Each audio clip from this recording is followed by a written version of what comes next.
levantó en un día, pero después lo tuvo que volver a poner.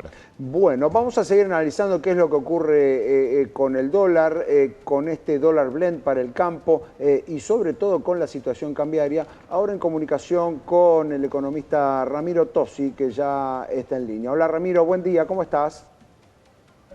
Hola Fernando y Mariano, ¿cómo andan? Buenos días. Bueno, ¿cómo es este tema del dólar blend? ¿Cómo lo estás viendo? ¿Sigue para rato? ¿Hay formas de hacerlo un poco más flexible o eliminarlo antes de levantar el cepo? Bueno, esa es un poco la gran pregunta, Fernando, porque lo que estamos viendo es que obviamente si vos tomás el acumulado del año, mantener el blend implica un costo de reservas importante para el Banco Central, ¿no? Porque ese 20% directamente va al CCL y no pasa por el mercado único y libre de cambios. En los últimos meses, te diría desde mayo, eso se empezó a notar y en este mes de octubre lo que estamos viendo, un poco distinto de estos últimos 3 meses atrás, es que el Banco Central está volviendo a poder comprar reservas, más que nada te diría no tanto por efecto del dólar blend, sino por algo que también Mariano creo que lo escuché, digamos, marcar antes, no solamente el efecto del blanqueo, sino también el efecto de que ese blanqueo genera mayor disponibilidad de dólares y eso lo están aprovechando las empresas argentinas para fondearse muy barato, digamos, en dólares, a tasas que en el mercado internacional tendrían que pagar mucho más, ¿no? Y entonces todas las semanas estás viendo grandes empresas vinculadas al sector energético mayormente.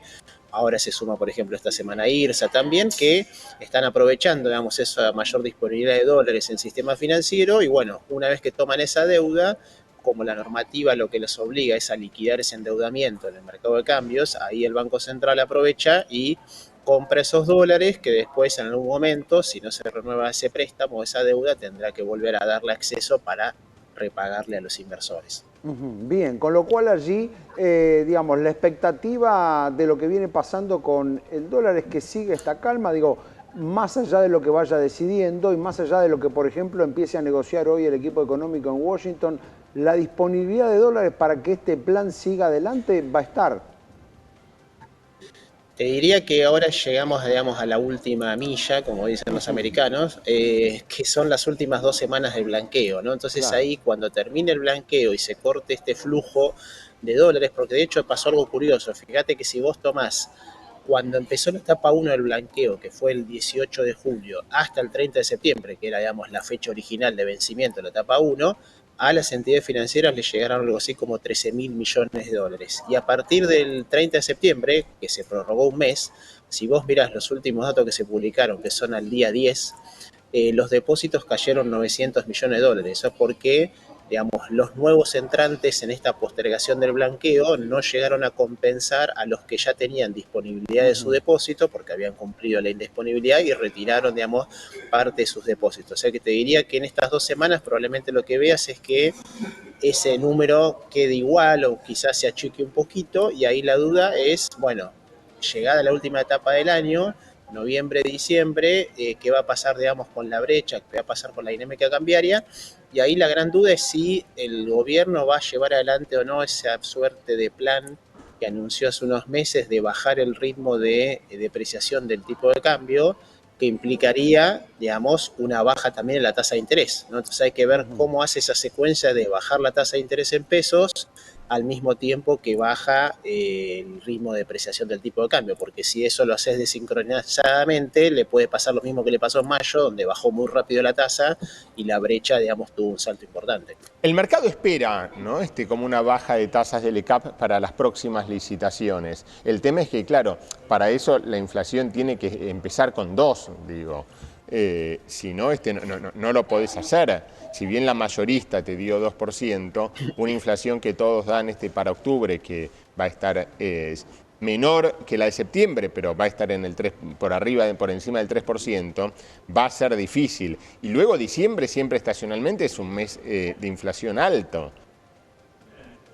Exacto, ahí por eso tiene que calibrar muy bien Mariano la secuencia, porque como decís vos, digamos, si baja la tasa sin que la inflación perfore el 3% y sin tocar digamos, el ritmo del 2% de evaluación, bueno, eso puede hacer que muchos decidan que digamos, el diferencial de carry trade es muy cortito, no vale la pena, y entonces tomen ganancias más allá de algunas algunas posiciones que vimos que en estas últimas semanas, si vos mirás tanto los precios de los bonos como en algunos instrumentos, ya se ve cierta fatiga, digamos, en el recorrido de precios y algunos están aprovechando para dolarizar a un tipo de cambio que, si vos lo mirás en términos históricos, bastante bajo. El MEP y el CCL habían tocado mínimos de 1.130, 1.170 pesos. Ahora, esta última semana, ya vimos que tuvo un pequeño rebote que rápidamente, como decía Mariano, el gobierno trató de disipar y cortar, digamos, de raíz antes de que se llegaran a los 1.200 pesos. Bien, allí entonces, digamos, en cierto modo lo que hay que esperar es que esa postura del gobierno que sigue interviniendo sin hacer demasiado ruido, con discurso de regulación, etcétera, etcétera, pero digo, esa intervención y esa vía de manejar el mercado cambiario mediante esa intervención va a continuar, eso no está puesto en duda. Eso va a continuar y probablemente formará parte de las discusiones que va a tener ahora el equipo económico con el staff del FMI, porque sabes muy bien, Fernando, que ese tipo de intervenciones en los mercados de cambios no es algo que esté, digamos, en los manuales ni en las políticas del fondo, y seguramente en el famoso Staff Report, que es el documento que elabora el staff, después de la revisión, algo se va a volver a decir de eso.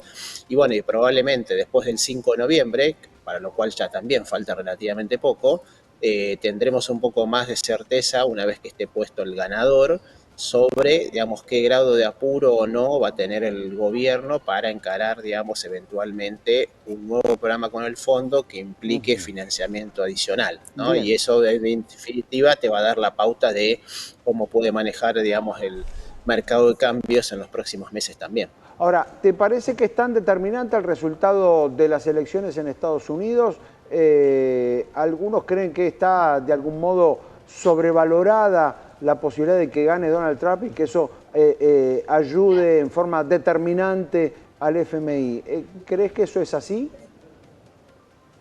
Te diría que por ahí lo que uno observa, digamos, y charla con analistas, sobre todo internacionales, es que, digamos, si gana Trump, lo que va a favorecer al gobierno argentino, si querés, es en la velocidad potencial de cuán listo o no va a estar el acuerdo con el fondo. Si gana Harris, como se va a mantener, digamos, la misma estructura de básicamente funcionarios que están ahora, bueno, probablemente, digamos, el gobierno americano quiera tener, digamos, algo de involucramiento con Argentina. No creo que sería, digamos, de la misma potencia o tamaño que sería un acuerdo con Trump, pero va a haber acompañamiento del fondo, o sea, no lo veo, digamos, al gobierno americano, digamos, impidiendo un nuevo acuerdo con el FMI, si es que, digamos, decisión del gobierno argentino avanzar en ese sentido. Pero bueno, obviamente en el medio también tenés riesgos geopolíticos globales que, ¿no?, esta suerte de bonanza en los mercados también, digamos, hay algunas señales amarillas, ¿no? Si vos, por ejemplo, mirás en las últimas semanas, tenés el precio del oro en récords históricos, $2.750 la onza, o sea, quiere decir que muchos inversores están buscando protección ante los famosos cisnes negros o eventos inesperados que puedan surgir más allá, digamos, del propio resultado eleccionario en Estados Unidos. Porque la gran pregunta con el fondo es de plata nueva, ¿no? Si te va a dar estos famosos 10.000 millones de dólares que se necesitan para levantar el cepo.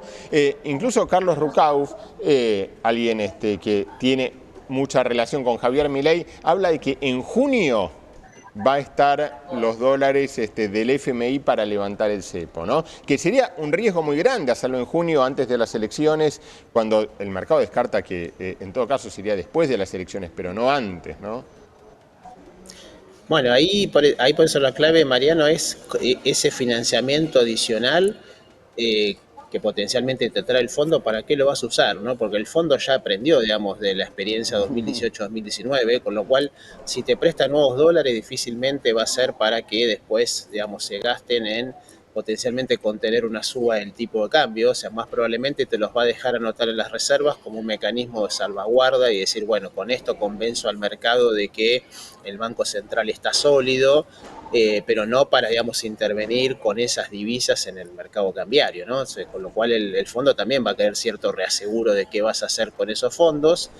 Respecto, digamos, a cuál sería el timing para levantar el cepo, bueno, eso está bastante discutido. Probablemente el gobierno, digamos, se fue dando cuenta que como privilegia, digamos, la baja de la inflación y no quiere tener ninguna sorpresa, como decías vos, hasta que la inflación no empiece por lo menos con el 2 adelante, no quiere correr, digamos, un riesgo de levantarlo y que tengas un dato de inflación del 8 o 9% en un mes y que eso, digamos, le haga retroceder varios renglones en la lucha contra la inflación. Pero bueno, el timing, digamos, podría ser en el primer semestre, siempre y cuando, bueno, tengas arreglado, digamos, el resto de las variables macro más elementales, ¿no? Haber ajustado la política cambiaria, la tasa de interés de política monetaria, tener un nuevo acuerdo con el fondo, haber pasado el pago del 9 de enero y ver qué señal das respecto al otro pago que es en julio, ¿no? Todas esas son cosas que están, digamos, en la agenda de los inversores y que en estos próximos 3 meses, te diría, el gobierno va a tener que dar más claridad. Claro, lo que sucede también es que mientras existe el cepo, todo el plan está un poco puesto en duda, ¿no? Porque siempre va a subsistir la pregunta de, bueno, ¿qué pasa el día que salgas? ¿Y qué pasa con la inflación el día que salgas? ¿Cuánto de lo que viene sumando la inflación mes a mes con un dólar virtualmente quieto va a explotar el día que haya unificación cambiaria? Si es que explota. Digo, mientras haya cepo cambiario, hay una parte del plan que siempre va a estar puesta en duda. Sí, por eso ahí, digamos, que es algo que nosotros estudiamos, cómo abrís el cepo, ¿no? Es la clave. Más allá de tomar la decisión, que creo que todos estamos de acuerdo que hay que levantar el cepo, digamos, la pericia va a ser cómo lo levantes, qué tipo de restricciones vas a poner, por ejemplo, en la cuenta capital, sobre los movimientos por ahí de más corto plazo, que eso te puede generar un problema como le generó el gobierno de Macri, si le das acceso, por ejemplo, a las empresas para que normalicen su situación con casas matrices, con el tema de pago y utilidades retenidas y dividendo. Entonces, tenés que ser, digamos, muy bien calibrada esa apertura del cepo para que no lo levantes al estilo 2016, donde liberaste todo y te trajo los problemas que te trajo. O sea, si el gobierno aprendió de esa lección, sobre todo el ministro Caputo, que formó parte de ese gobierno, bueno, debería saber que lo mejor es el gradualismo en este caso y no el shock. Por eso es que apuestan a importaciones, ¿no? Ir liberando primero importaciones, después para inversiones y luego, en tercer lugar, el giro de utilidades atrasadas, que mucho ya se había hecho a través del BOPREAL, ¿no? Lo cierto es, ¿cuál podría llegar a ser la próxima desregulación? ¿Puede llegar a ser, no sé, achicar los plazos de la restricción cruzada MULC-CSL?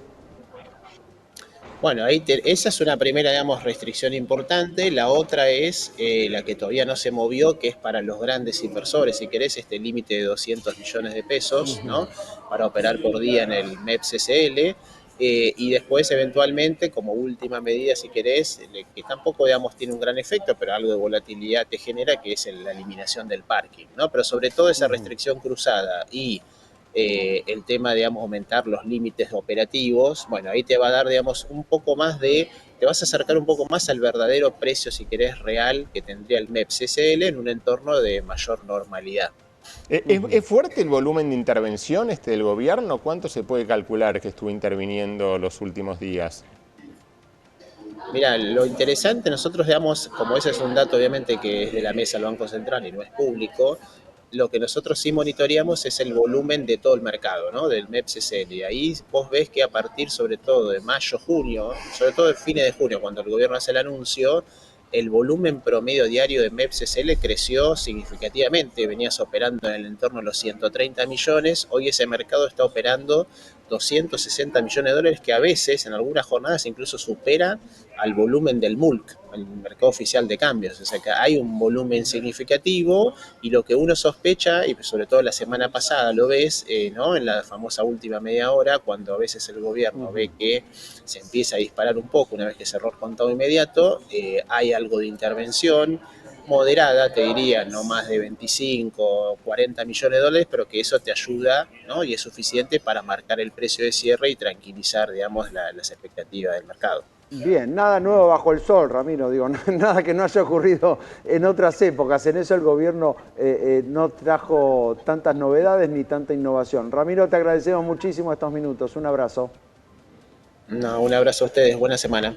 Allí el análisis de Ramiro Tosi, contando un poco lo que puede venir en materia cambiaria. Enseguida volvemos después de una breve pausa.